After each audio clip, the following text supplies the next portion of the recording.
The Supreme Court has dealt a significant blow to the Trump administration, blocking the president from deploying the National Guard to Chicago. In the 6-3 ruling, the court's 3 liberal justices were joined by Chief Justice John Roberts, Justice Amy Coney Barrett, and Justice Brett Kavanaugh. And today's decision could jeopardize Guard deployments in other cities. With us now, CNN senior legal analyst Elie Honig is a former federal prosecutor. Walk us through the reasoning here from the Supreme Court, which I have to say is truly interesting. It really is. It's an unusual decision and a major setback for the Trump administration, not just in Chicago, but more broadly. The law that Donald Trump used to deploy the National Guard in the first place says that the president can call out the National Guard if he is unable with regular forces, we're going to come back to that, okay, regular forces to execute the laws of the United States. Now, the Trump administration argued that means if he's unable with regular cops, with FBI, DEA, ICE, to enforce the laws, then you can call in the National Guard. What the Supreme Court said is, no.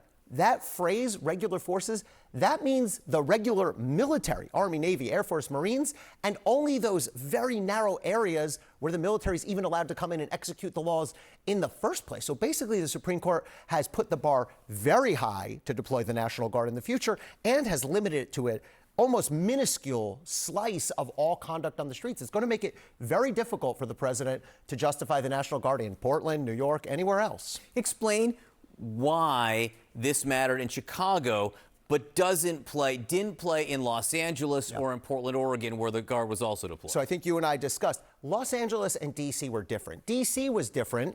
Trump was allowed generally to deploy there because the president is in charge of the D.C. National Guard, okay? Put that to the side.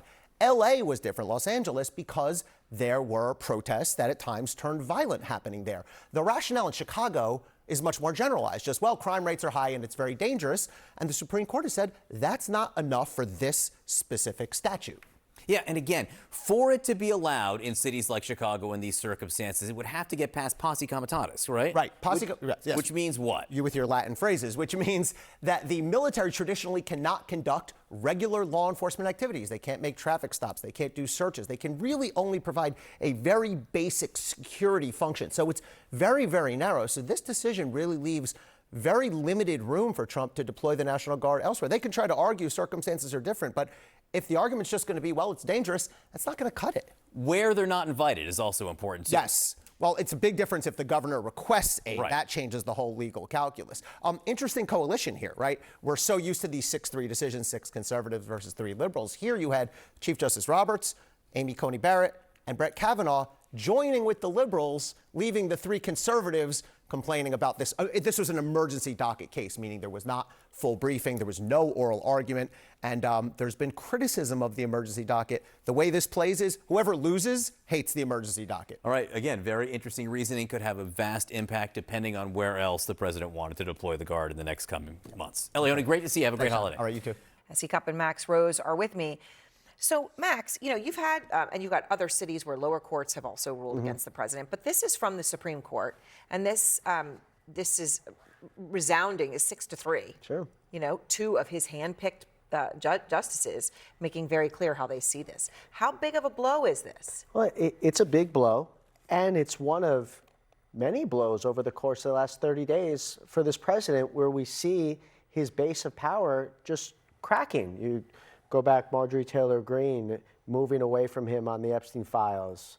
You go over to Brian Fitzpatrick and other moderate Republicans moving against him in terms of pushing a vote to extend the Obamacare tax credits to the floor of the House. And now this. So the entire Republican base is smelling weakness because this right here was a signature policy of Donald Trump. I mean, signature, S.E., to say the least. Max is completely right? I mean, Trump put this at the core of his agenda, threatening that he would be sending troops to America's cities. I remember being there in L.A. and it was a shocking moment, and that was when, it became clear this is the first of many, right? And he made it very clear that's what he was going to do. Here he is. We're sending in our National Guard, and if we need more than the National Guard, we'll send more than the National Guard because we're going to have safe cities. We should use some of these dangerous cities as training grounds for our military. We're going to Chicago, we're going to Memphis next, and we're going to clean up the crime in the cities because we have to do that. So, Essie, what is the significance of being shut down by his own, and I don't want to say it's his own Supreme Court, but what he perceived to be his justices on the Supreme Court on something so core? Well, yeah, I mean, it's as Max was alluding, it's a lot of the checks and balances are finally checking and balancing, right? From the courts to House Republicans pushing back on Epstein, Senate Republicans saying no to ending the filibuster, on and on and on. And the firewall that Trump came in with, where it seemed like just a year ago, Aaron, I'm sure you remember, nothing was off the table. He had unchecked power. It looked like and felt like he was going to be able to do anything he wanted. That dam is breaking a bit. And I think politically, that's going to really frustrate him. Trump is not a guy that gets chastened when told no, or when there's pushback. He gets angry. He gets retaliatory. And so I think politically, this is going to make him want to do more, and find other ways around this ruling. And you have to remember that while this was a signature policy proposal and promise, the way in which Trump is going after crime and immigration is not widely popular. While fixing immigration and lowering crime in our major cities is a popular idea, it's partly why he won. The way he's been doing it has not been popular, even among a lot of folks in his own base. So, Max, enter in this, the enforcement itself. So ICE has posted an AI video on social media depicting Santa Claus as one of its agents, arresting and deporting an undocumented migrant. It's just, pretty unsettling in and of itself. But the message is reminding people that the DHS is tripling the incentive to $3,000 with free airfare to any undocumented immigrant who basically turns themselves in and self-deports by the end of the year. But you see the Santa Claus and the Merry Christmas with Santa deporting somebody. Who's the audience for this? The intent. Let's go with who's the intended audience. Yeah.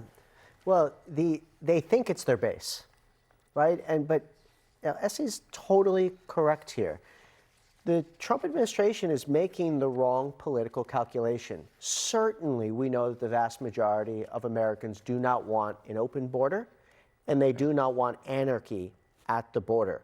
But just as many Americans do not want an inhumane immigration policy domestically that involves removing people's dignity and treating them this way. So there might be 10, 20% of the American people that maybe enjoy seeing a video like that. It is nowhere near a majority political coalition. So it's not only disgusting, it's politically wrong. Essie, who does enjoy seeing a video like that? I mean, do you agree with that 10 to 20%? I mean, at this point, who is this going to land? I mean, the same slice of MAGA that revels in the punishment and the cruelty, right? There is a slice of MAGA, and I don't want to paint all of MAGA as this like vengeful, bloodlusty group of voters, but there's a slice inside that likes this. And it's gross and it's repugnant and it's awful and it's the worst of us. But most Americans, it's such a shame because actually Trump on crime and immigration, the country's with him in his diagnosis of the problem. And Democrats lost in part because they said crime is down, you are safe, look at these numbers. And there's no crisis at the border when of course there was.